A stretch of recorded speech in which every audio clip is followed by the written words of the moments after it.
మీరు డాక్టర్ దగ్గరికి వెళ్ళినప్పుడల్లా పిల్లలకి అరాయం మందులు అడుగుతున్నారా? అసలు అరుగుదలకి మందులు ఉంటాయా?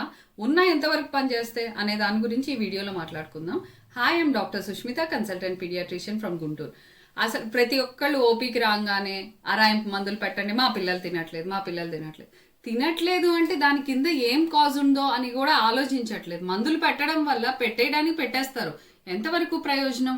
అవి కొన్నాళ్లే పనిచేస్తాయండి. ఆ మందులు కూడా మీకు వేసినంత కాలంలో అట్లీస్ట్ ఒక 1 వీక్ పనిచేస్తే తర్వాత ఆగిపోతాయి. కాకపోతే అసలు ఆ మందుల వల్ల కూడా సైడ్ ఎఫెక్ట్స్ ఉంటాయి. ఆ సైడ్ ఎఫెక్ట్స్ ఏంటంటే వాళ్ళు నిద్రపోవటం, ఎక్సెసివ్గా నిద్రపోవటం, ఇలాంటివి కొన్ని ఉంటాయి. సో మీరు అలాంటి అరాయింపు మందులు చాలా రోజులు వాడటం అనేది తప్పు. మీ డాక్టర్ని అడిగి దాన్ని ఎన్నాళ్ళు వాడాలంటే అన్నాళ్లే వాడండి, మీ ఇష్టం వచ్చినట్టు వాడద్దు.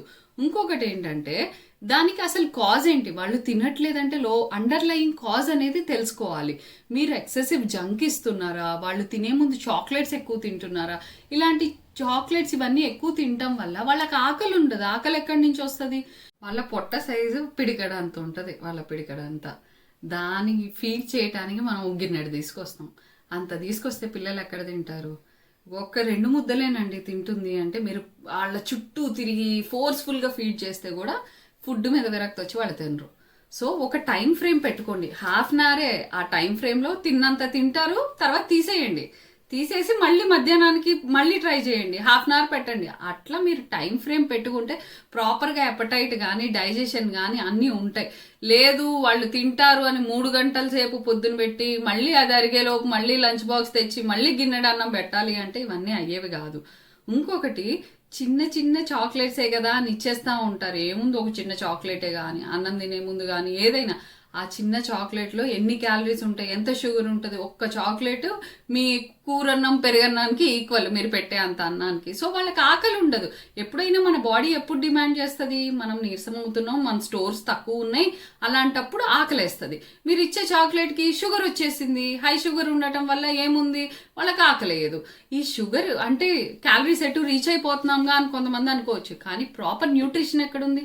వాళ్ళకి కావాల్సిన విటమిన్స్ ఎక్కడి నుంచి వస్తాయి? So proper food, balanced diet ఇస్తేనే ఆ క్యాలరీస్ అవన్నీ కూడా సమానం. అంటే కొంతమంది చాక్లెట్ ఒక్కటే కదా 300 క్యాలరీస్ వచ్చేసి మా పిల్లలు తింటున్నారు, ఎదగాలి కదా అనుకొని కూడా అనుకునే వాళ్ళు ఉంటారు. అలా కాదు, మొత్తం విటమిన్స్ కానీ మినరల్స్ కానీ న్యూట్రిషన్ అనేది ప్రాపర్గా రీచ్ అవ్వాలి. అసలు పిల్లలకి కొంతమంది లేవటంతోనే ఒక గ్లాస్ పాలు ఇస్తానండి మా పిల్లలకి అంటారు.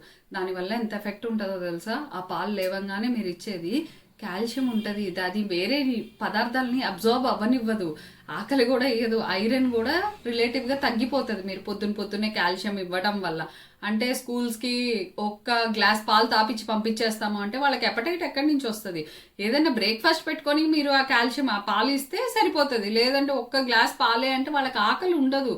సో మీరు పెట్టే డైట్ కూడా ఎలా పెడుతున్నారు, ఏ టైంలో పెడుతున్నారు అనేది కూడా అబ్జర్వ్ చేసుకోవాలి. నేను ఎప్పుడు ఫోకస్ చేసేది ఐరన్ గురించి, ఎందుకంటే ఇండియాలో చాలా మంది పిల్లల వరకు ఐరన్ డెఫిషియన్సీ ఉంటూనే ఉంటుంది. ఐరన్ డెఫిషియన్సీ వల్ల మనకి ఎపటైట్ అనేది తగ్గిద్ది, అంటే ఆకలి వేయడం తగ్గిద్ది. రక్త పర్సంటేజ్ అనేది కొంచెం ఇంప్రూవ్ అయితే మళ్ళీ ఆకలి బెటర్గా ఉంటుంది. దాన్ని ఎలా ఇంప్రూవ్ చేసుకోవాలి అంటే దానికి తగ్గ ఫుడ్స్ పెట్టుకోవాలి, ఐరన్ సప్లిమెంటేషన్ పెట్టుకోవాలి. ఇవన్నీ కూడా నేను కొన్ని వీడియోస్లో చెప్పాను, మీరు చూస్తే మీకు అర్థమవుతుంది. ఒక్కోసారి నులుపురుగులు ఉన్నాయనుకోండి పొట్టలో, దానివల్ల కూడా ఐరన్ అనేది తక్కువ ఉంటుంది. సో ప్రతి 6 నెలలకోసారి డీవార్మింగ్ అనేది కంపల్సరీగా చేసుకోండి. ఇలాంటివన్నీ మీరు ఫాలో అవుతూ ఉంటే ఆబ్వియస్లీ పిల్లల ఎపటైట్ ఇంప్రూవ్ అవుతుంది. ఇవన్నీ చేస్తున్నానండి, ఒక్క ముద్ద కూడా తినట్లేదు అంటారు. వాళ్ళ గ్రోతే డిమాండ్ చేస్తుంది. బాడీకి తెలుసు ఎప్పుడు న్యూట్రిషన్ కావాలి ఏంటి అనేది. కొంతమంది గ్రోత్ అనేది ఒక 3 ఇయర్స్ తర్వాత లేకపోతే అట్లా వస్తున్నప్పుడు వాళ్ళు ఎక్కువ తీసుకుంటారు. లేదు, గ్రోత్ అంత ఇదిగా లేదనుకోండి, వాళ్ళు తక్కువ తింటారు. సో మీరు వాళ్ళు తినట్లేదు అంటే ఎప్పుడు వరి అవ్వాలి? వాళ్ళు నీరసం అయిపోతున్నారు, రోజంతా వీక్గా పడుకొని ఉంటున్నారు అంటే, అప్పుడు తిండి తినట్లేదు, వీక్గా ఉన్నారు అంటే అప్పుడు వెళ్ళి డాక్టర్ని కన్సల్ట్ అవ్వండి.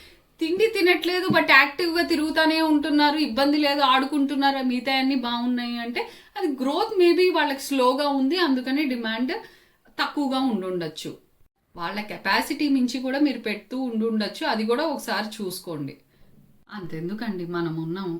ఇప్పుడు మనం తినకపోతే 2 రోజులు నేనేం తినలేదనుకోండి, నేను నీరసం అయిపోతానుగా. ఆబ్వియస్లీ నీరసం అయిపోతాం. పిల్లలు ఎందుకు నీరసం అవ్వట్లేదు? వాళ్ళ ఎనర్జీ డిమాండ్కి తగ్గట్టు ఉంది, సరిపోతుంది అని అర్థం. సో దాని ప్రకారంగా వెళ్ళండి. మనం ఏమన్నా రాయింపు మందులు వేసుకుంటున్నామా? మన బాడీలో గాడ్ ఇచ్చిన గిఫ్ట్ ఏంటంటే మనం తినే ఫుడ్ అరుగుదల ఉంటుంది. మనకి డైజెస్టివ్ జ్యూసెస్ ఉంటాయి, అన్నీ ఉంటాయి. మీరు పెట్టే పద్ధతి, పెట్టే క్వాంటిటీ అన్నిటి మీద డిపెండ్ అయి ఉంటుంది.